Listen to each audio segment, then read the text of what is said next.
So I was bored today, and since I wanted to do something unique and different from my usual Microsoft Agent content, I decided to create a lost media video. So I searched through various articles, forum posts, and YouTube videos for the strangest lost media I could find. I'll start with the least unusual, and the further we go down, the stranger it becomes. Without further ado, let us dive right into the top 10 strangest lost media I found so far.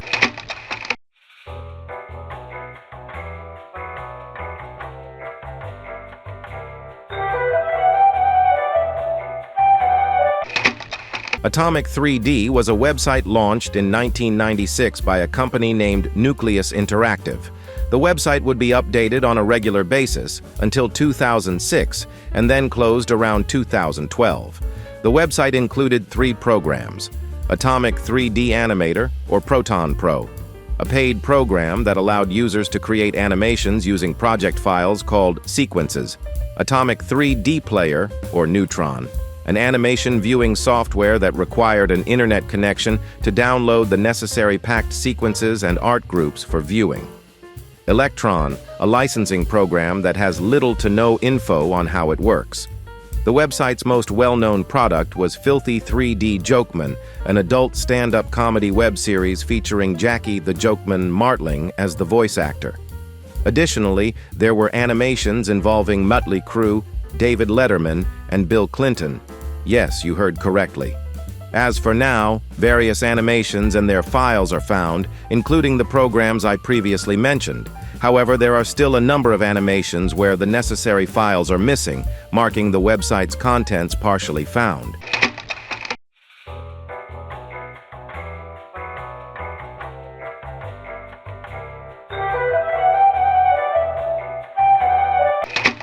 So, in the late 1990s, a studio named Media X was developing a video game adaptation of George Orwell's well-known novel, 1984. Titled Big Brother, the game would put the player in the role of Eric Blair, a reference to Orwell's real name, as he attempted to rescue his fiancée from the thought police following the events of the novel. The game was shown off at E3 1998 and won the Best Interactive Product Award at the Satellite Awards the following year. An interview with Media X president published in a gaming magazine described the game as an interactive adventure game with role-playing elements that combined the detail of Riven and the real-time world of Quake. It also mentioned that the project was around 70% complete at the time and scheduled for a first quarter 1999 release. However, development stopped when Media X lost the licensing rights to 1984, leading to the game's cancellation in 1999, and the company would cease operations 6 years later in 2005 after unsuccessful attempts at securing another publisher. For years, Big Brother was considered lost media, until an alpha build of the game was uploaded to the Internet Archive in March this year, rendering the game found.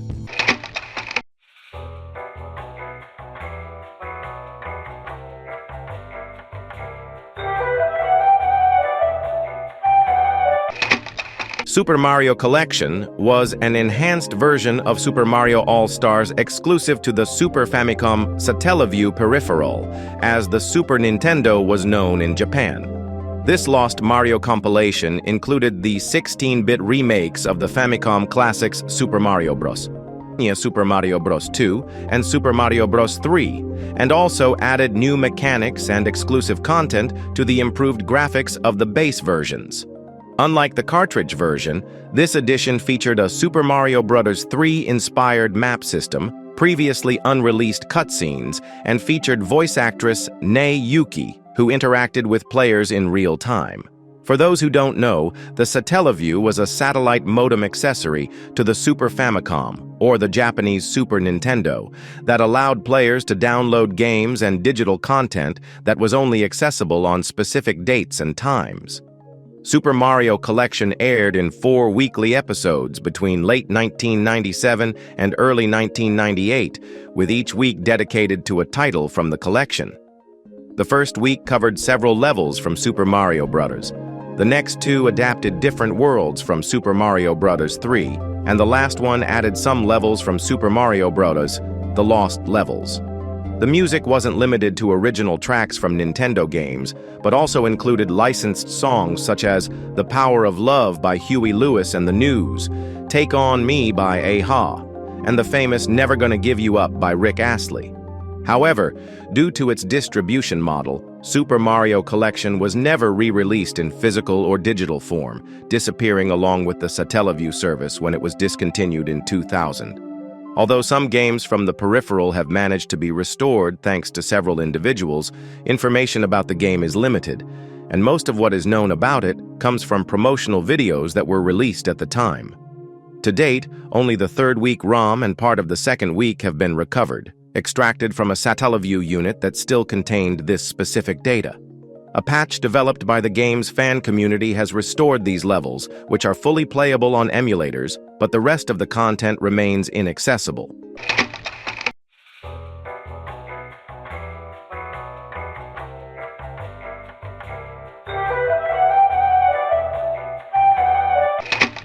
Now, for those who don't know, Calvin and Hobbes is a comic strip created by American cartoonist Bill Watterson in 1985, revolving around Calvin, a 6-year-old boy, and his stuffed plush tiger, Hobbes. Over the years, several attempts have been made to adapt this beloved comic strip into an animated series, with notable figures such as Jim Henson and Steven Spielberg expressing interest.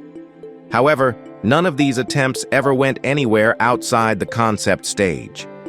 Interestingly, Disney supposedly approached Watterson in the early 90s to adapt Calvin and Hobbes into an animated project. While it was short-lived, they reportedly led to the creation of a 30-second test animation. According to an interview with Watterson's editor, Lee Salem, he expressed that Disney was among several parties who tried to produce an animated adaptation of the strip. Additionally, in Character Animation Crash Course, an instructional book by Eric Goldberg focused on creating and animating characters, Goldberg hints at the existence of this test. In a segment discussing the animation of established characters and styles, he states, "Just for yaks, imagine you got the secret dream assignment of many animators. Do a 30-second test of Bill Watterson's Calvin and Hobbes. If you can figure out a better place to get your poses than in Watterson's beautiful, practically animated already drawings, then good luck to you." Despite these mentions, no concrete evidence of the test animation has ever surfaced, leaving its existence unconfirmed to this day.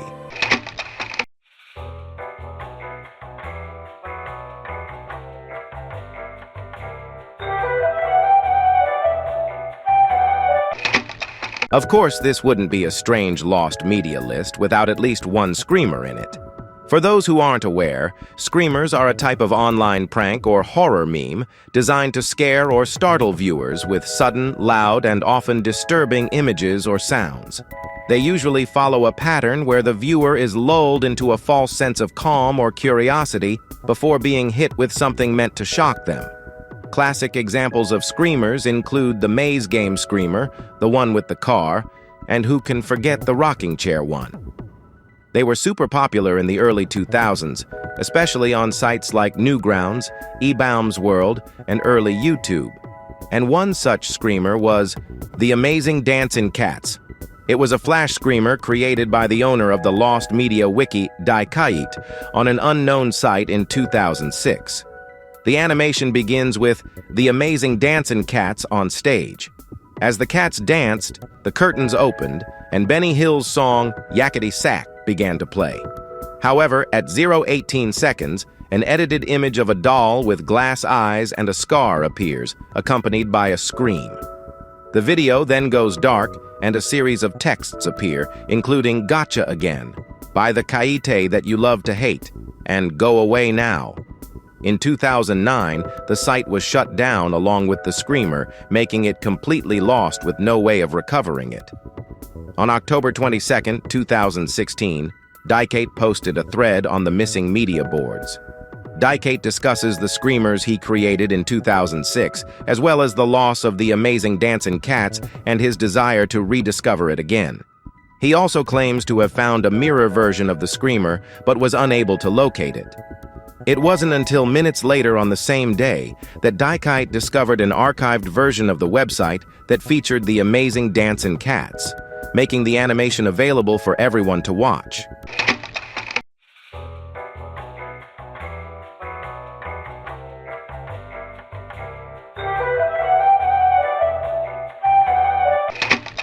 Again, another screamer. But this one is different from the others. When I was looking around the lost media forums for this video, I came across this thread from user Whereadidigo. The posting reads as follows. This has been a topic that has puzzled me for quite some time. In the early 2010s, most likely 2012, there was a video posted to Animal Planet's website that was one of those "Can you spot what's wrong with this picture" type of videos, which were very popular around the time. It was from a scene of the show Too Cute, specifically the episode Fluffy Puppies and Baby Goats. The scene was from the German Shepherd segment of the episode. It was a shot of the mother licking her puppies that played while asking what was wrong with the picture. After about 15 seconds, a jump scare popped up, but for the life of me, I couldn't picture what it was. Afterwards, it either said, "Happy Halloween" from Animal Planet, or "April Fools" from Animal Planet, although my bet would be on the Halloween one. If anyone seems interested or somehow has it saved, please reach out to me. I will be happy to help anyone who is also interested in this topic. In short, the user described watching an Animal Planet screamer hosted on their official website around 2012 or 2013, possibly for a Halloween event. It was the classic Spot the Difference video, similar to various other screamers of that category. Several people pointed to a similar thread where another person recalled watching a similar screamer on the Animal Planet site featuring a picture of a lamprey's mouth. All that was recovered were the video title, duration, and a single screenshot of the alleged video.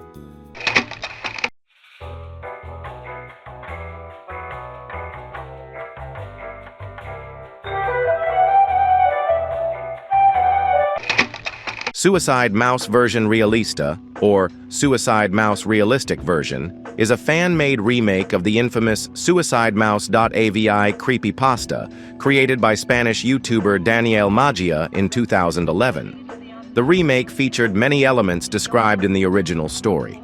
There were 2 parts released of this version, Part 1 and Part 2. Part 1 begins with an introduction featuring a scrolling, colorful background with 3 buildings. A red text slide warns the viewer that the video is scary and disturbing.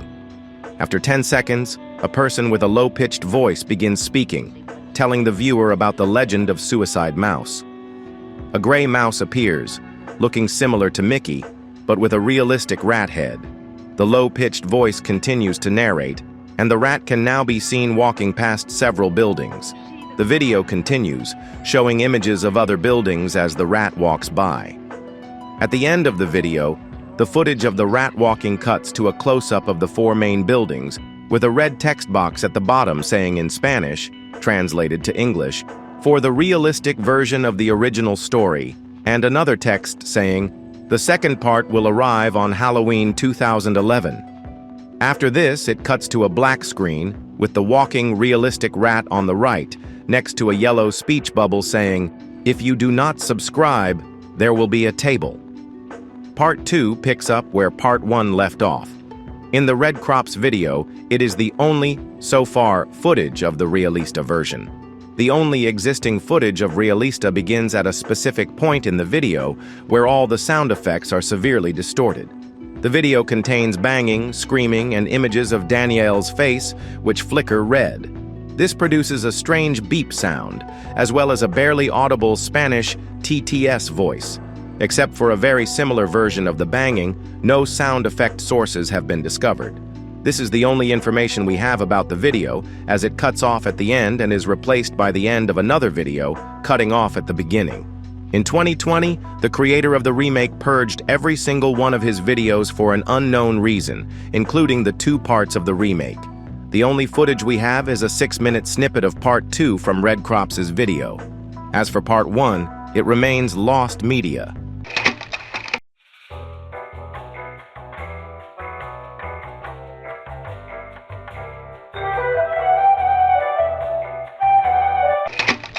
In August 2004, McDonald's launched a new campaign called Defend Your Chicken, aimed at promoting the permanent addition of chicken selects to their menu. The campaign centered around various people trying to protect their chicken selects from others who came too close to their meal, with most commercials featuring individuals talking to themselves about their food. However, one commercial from this campaign, nicknamed "You Better Don't" by those who remember it, is currently considered lost, despite being commonly recalled and referenced for its stereotypical use of African-American vernacular English. The commercial follows a flight attendant collecting trash who approaches a black woman eating chicken selects. Mistaking the meal for trash, the attendant attempts to discard it, prompting the woman to respond, "You better don't." The commercial drew negative attention for portraying the woman using a stereotypical Black American dialect. Speculation exists about the commercial being replaced with an alternate version following a similar pattern, but without the "You better don't" line. In this version, the attendant grabs the box and takes a bite of chicken from it, with the woman appearing confused in the background. As of now, no snippets or screenshots of the original commercial have resurfaced, leaving it officially lost.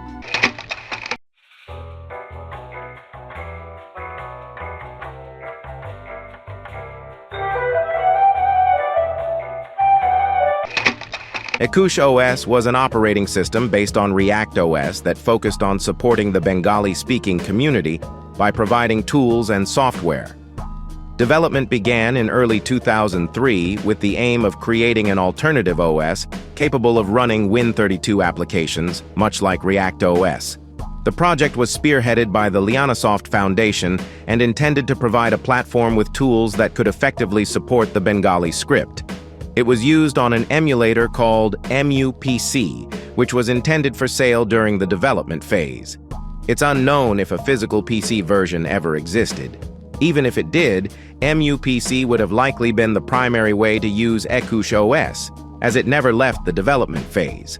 The reason for using an emulator instead of an actual PC was to avoid potential damage to systems, as stated on their website. During its development, however, the OS faced several challenges and controversies, including licensing issues, uncertain code origins, technical and developmental difficulties, and ultimately merging with React OS in late 2004. Despite the limited media coverage, most of the attention focused on its legal and ethical controversies. For example, Slashdot compared Ekush OS to Cherry OS, another controversial project known for its questionable use of source code. Additionally, open-source forums documented the project's struggles with GPL compliance and the resulting fallout with the React OS community. Only 4 versions were compiled, with version 0.0.4 being the most documented and presumably merged with React OS around 2005. None of these versions have resurfaced and have become lost to time, with only one low-quality screenshot of the startup screen surviving from the Daily Star article published in October 2004.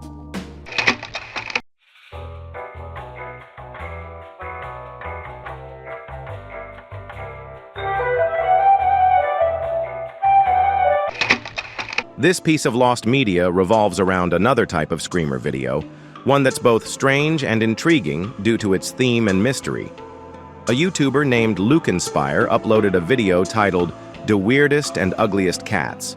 In the description, he recalled a scare video from his childhood and attempted to recreate it from memory. The video begins with a simple title card in bold red text, then transitions to a slideshow of funny and weird-looking cats while the Meow Mix song plays in the background. Partway through, the music pauses for 9 seconds before resuming. As the slideshow continues, the final images are edited to appear distorted. The song stops, but its last note loops continuously. After a few seconds, the video abruptly cuts to an unsettling image of a cat with blacked-out eyes and a wide, unnatural smile overlaid with a black and white static effect. Distorted, demonic meowing sounds play, followed by strange, static music before the video ends. The search for this lost screamer video began when YouTuber Pig Gamer covered it in one of his videos, sparking curiosity and discussion. During the investigation, someone discovered a video titled Evil Cats that resembled Lucan Spire's description, although it lacked the pause and disturbing ending. This video was supposedly a re-upload of another video with the same title, which had gained significant popularity, reaching around 7 million views by 2009, an impressive number for the time. Some viewers speculated that the Evil Cats video was the one Lucan Spire remembered, attributing the discrepancy to the Mandela effect. However, this theory was nearly disproven when someone contacted Lucan Spire, who confirmed that while the Evil Cats video was similar, he distinctly remembered a different version with the creepy ending. Given that screamers were a huge trend during that era, where people would often take popular videos and add sudden jump scares as a prank, it's likely that someone took the original Evil Cats video and edited the disturbing ending with the demonic cat. As of now, that version of the video has not been found. It's possible it still exists, perhaps unlisted, set to private, or buried under a low view count. And there you have it. 10 of the strangest pieces of lost media that continue to baffle the internet to this day. If you enjoyed this, make sure to like and subscribe for more content like this. Also, if you have any suggestions for the next lost media topic, please leave them in the comments. For now, see you guys next time. ことは消えた花を摘んでいる。